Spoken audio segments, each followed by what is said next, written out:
Welcome everybody to Forza Horizon 5, and today we're taking a look at the 2015 Jaguar XKR-S GT.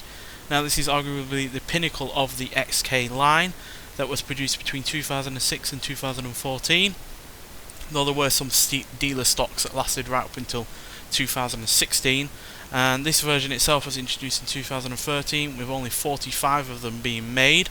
Came with a 6-speed automatic gearbox, active electronic differential, wider front track, increased camber, additional aerodynamic components to increase downforce, including a front splitter and a rear spoiler, and it's also got carbon ceramic brakes. And yeah, all in all, this makes this a very, very good handling car.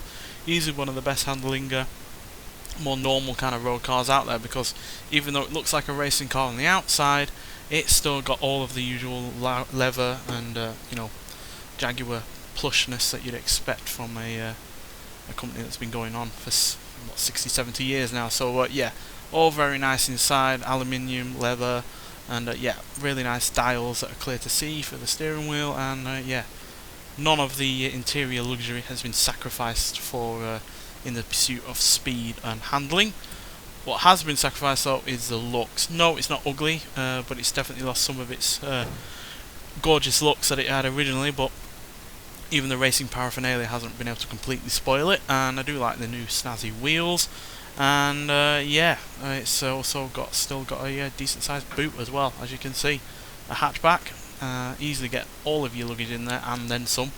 Unfortunately, like so many other coupes of the era, it's tried to squeeze 2 seats in the rear, which just isn't necessary. Adds unnecessary extra weight, and they're not really usable at all. In talking about weight, this does still weigh a hefty 3,977 pounds, so it's not a lightweight by any means, but it's surprisingly more agile than you'd expect for such a heavy car. And yeah, it's a real mover as well, thanks to its hugely powerful engine.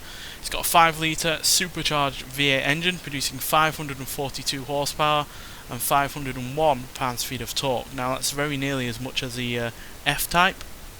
That pretty much replaced this. It's only about 8 horsepower down on that and 1 pounds-feet of torque, so pretty much as powerful as that car, but that car has less weight and doesn't need to have all of this racing paraphernalia on it to get it around a corner, whereas this pretty much does, although it is slightly better handling than the F-Type, and certainly has better brakes thanks to those carbon ceramics on the go, even with the extra weight. So yeah, I really do like this car. Recently been able to get it on the festival playlist, and yeah, so let's get out onto the open road and see what this car can do. So despite its big, large, powerful engine, this isn't a car that's all about straight line speed, but it's by no means a slouch, so let's just see what it can do before we hit the speed camera.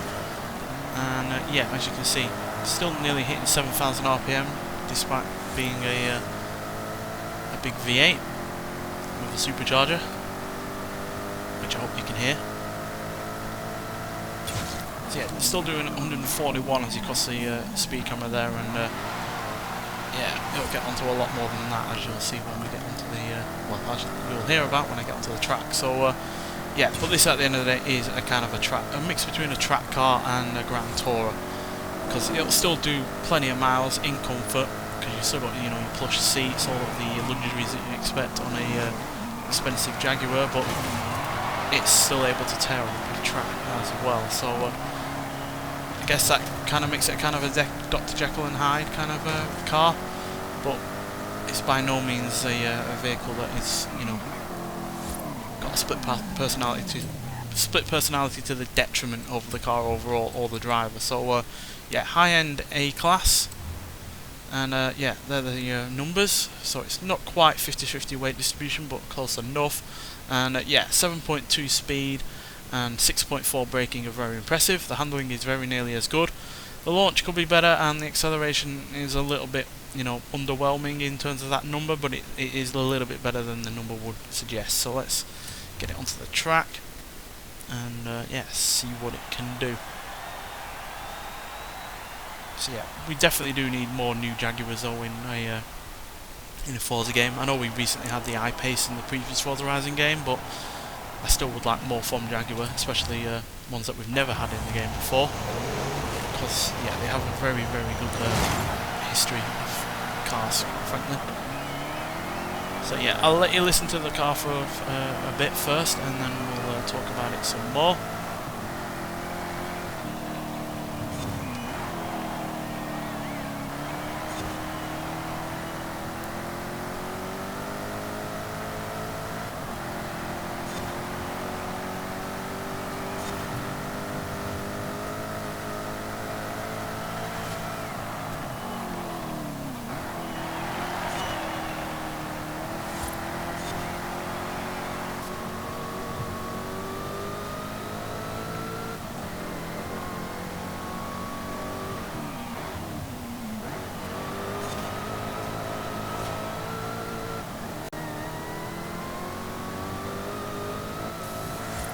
So yeah, went in the interior there just so you could hear the supercharger, which has got a nice subtle whine to it.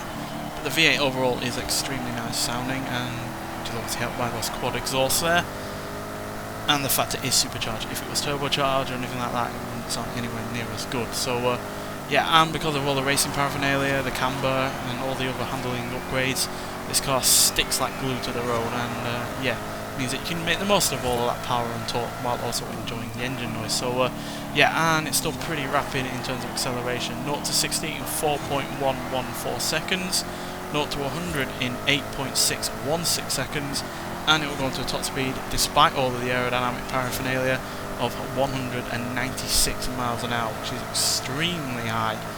And yeah, that's all in a car that still has, you know, an automatic gearbox, plenty of luxury on the inside, and yeah, he's also still really practical. So yeah, I think this is one of the best all-round cars going, quite frankly. Not to say that it's, you know, only good in its areas, it's extremely excellent in several areas, but it's also able to do a lot as well for what is, at the end of the day, a sports car that can go on the track. So yeah, I think Jaguar pulled it out the bag with this, quite frankly. Yes, it's a little bit weighty, it's nowhere near as powerful as some of its rivals from the same period. You look at Ferrari or Audi, or, you know, the likes of Aston Martin, and they will offer a more powerful, probably a you know, overall better, you know, driver's car.